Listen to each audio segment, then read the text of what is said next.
Hello dear students, आप लोगों का इस नए वीडियो में स्वागत है। आज के हम अपने इस नए वीडियो में हमने जो चैप्टर स्टार्ट किया था ऑर्गेनाइजिंग का, उसका हम नेक्स्ट क्लास पढ़ने वाले हैं। बहुत ज़्यादा लंबा टाइम ले लिया, ऑलमोस्ट 2 मंथ के आसपास, but still I am here. Situation जो थी वो मैंने लास्ट वीडियो में बताया ही था कि थोड़ी प्रॉब्लम हो गई थी, इस वजह से मैं नहीं वीडियोस बना पा रहा था। बट अब मैं थोड़ा थोड़ा स्टार्ट कर रहा हूँ, थोड़ा थोड़ा कंटिन्यू करूंगा। जितना पॉसिबल होगा मैं उतना मैक्सिमम लेक्चर्स आपको प्रोवाइड करने की कोशिश करूंगा। छोटी छोटी वीडियोस बनाऊंगा, ज्यादा लेंदी वीडियोस नहीं बना पा रहा हूँ। अभी भी थोड़े हेल्थ इश्यूज चल रहे हैं इस वजह से। तो फिलहाल वो सारी बातों को हम साइड में रखते हैं और आगे बढ़ते हैं और समझते हैं कि हमारा फॉर्मल ऑर्गेनाइजेशन क्या होता है। तो सबसे पहले मैं जो ऑर्गेनाइजेशन का मतलब क्या था पहले वो मैं समझा देता हूँ।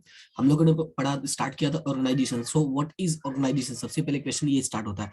ऑर्गेनाइजेशन का मतलब सिंपल याद ये रखना है कि जहां पे, ठीक है, more than two people require है, मोर देन टू पीपल, तो वहां पे प्रॉब्लम होती है कोऑर्डिनेशन की एंड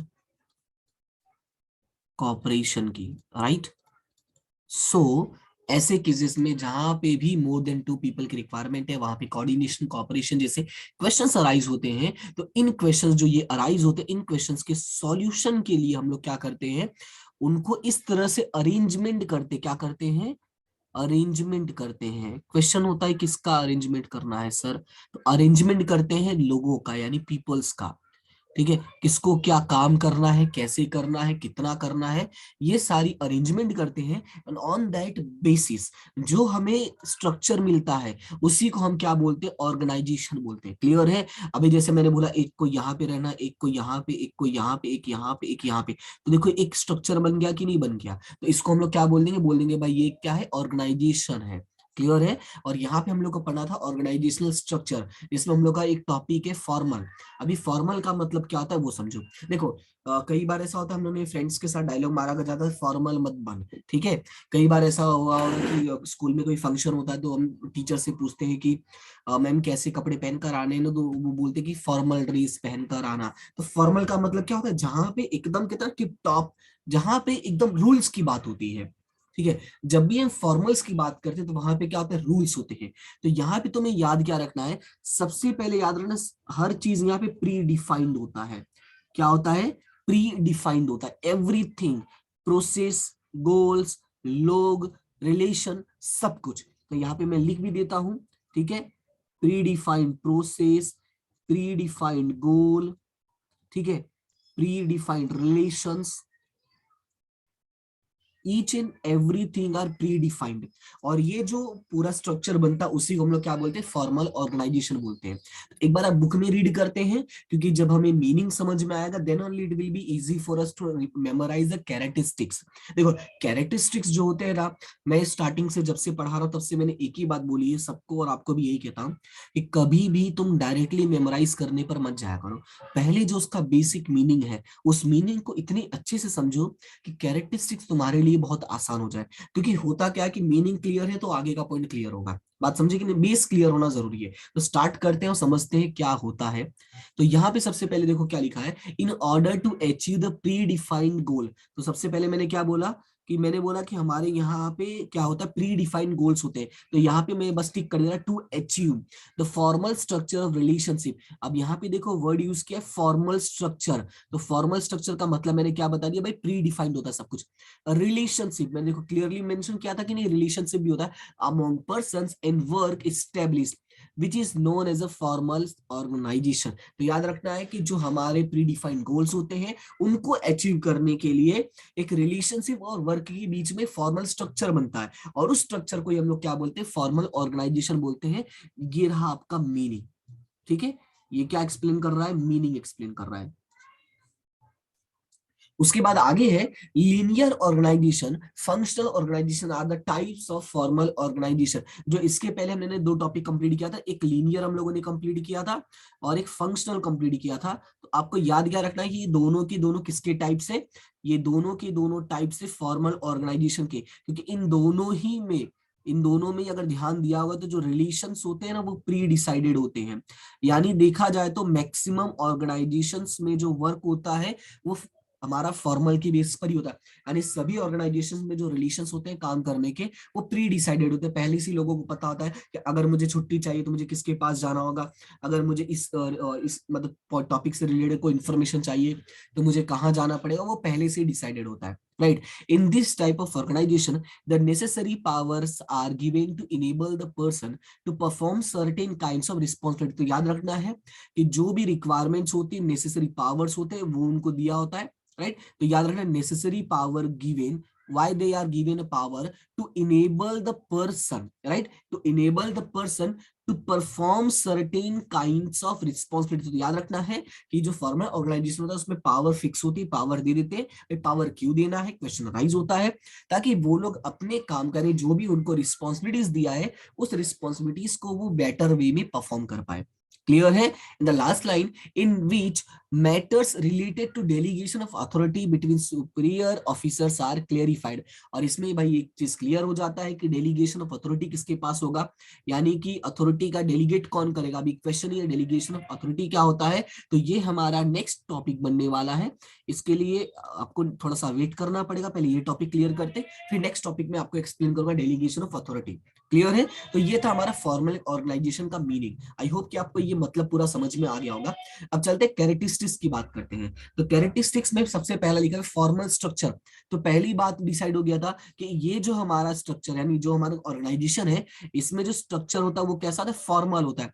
फॉर्मल का मतलब क्या बताया मैंने, एवरीथिंग इज प्री डिसाइडेड। यहाँ पे सब कुछ प्लानिंग, प्री प्लानिंग पे चलता है, right. Why they are pre planning, to achieve the desired goals. आपको याद रखना है कि to achieve desired goals, okay। now the number two is lacking flexibility। अब lacking flexibility का मतलब क्या था, पहले flexibility का मतलब समझो। flexibility का मतलब होता है changeable, ठीक है। flexibility का मतलब क्या होता है, जिसको हम लोग क्या कर सकते हो, चेंज कर सकते हो। अब इन लोगों ने तो पहले ही बता दिया भाई प्री डिसाइडेड है। जब प्री डिसाइडेड है तो चेंजेबल पॉसिबल नहीं, यानी चेंज करना पॉसिबल नहीं है। तो अगर चेंज करना पॉसिबल नहीं है तो क्या हो गया, वहां पे लैकिंग फ्लेक्सिबिलिटी हो गया कि नहीं हो गया। तो वही यहाँ पे लिखा गया है, in this kind of structure the places assigned to the employees are non changeable और नॉन अल्टरेबल। यानी कि जो प्लेस डिसाइड कर दिया है, ना ही तुम उसको चेंज कर सकते हो और ना ही तुम उसको क्या कर सकते हो, अल्टर कर सकते हो। Seldom can there be change once the position is assigned. तो यही यहाँ पे वर्ड यूज किया है, बहुत ही रेयर चांसेस होते हैं। रेयर चांसेस क्यों वर्ड यूज किया है, इट मे बी पॉसिबल कि बिजनेस के लिए बहुत जरूरी हो, मतलब 110% रिक्वायरमेंट नहीं चेंज किया तो प्रॉब्लम होगा, तभी वो लोग चेंज करेंगे, otherwise there is no possibilities of changes. Clear है?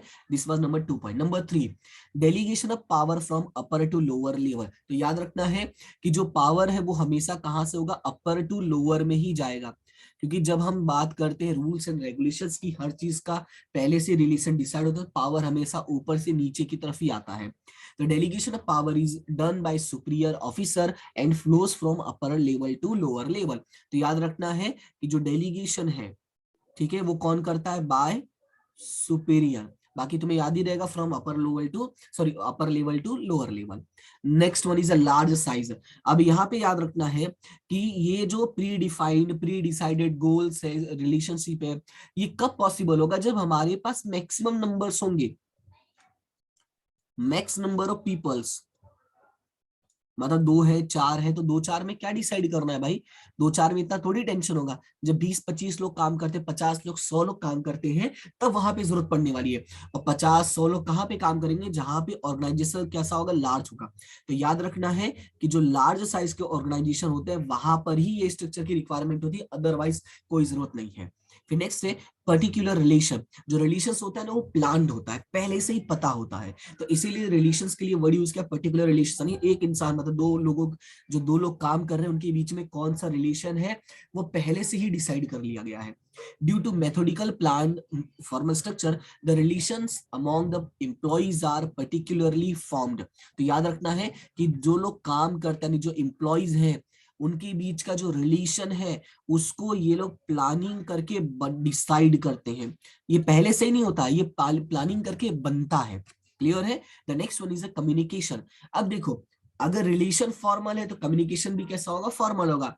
मतलब अगर छुट्टी चाहिए तो पहले इधर जाओ, फिर इनको बता, फिर ये जाके तुम्हारे बॉस को बताएंगे, फिर बॉस को पसंद आए तो इनको बोलेगा, फिर वो इनको बोलेगा, राइट? क्लियर है?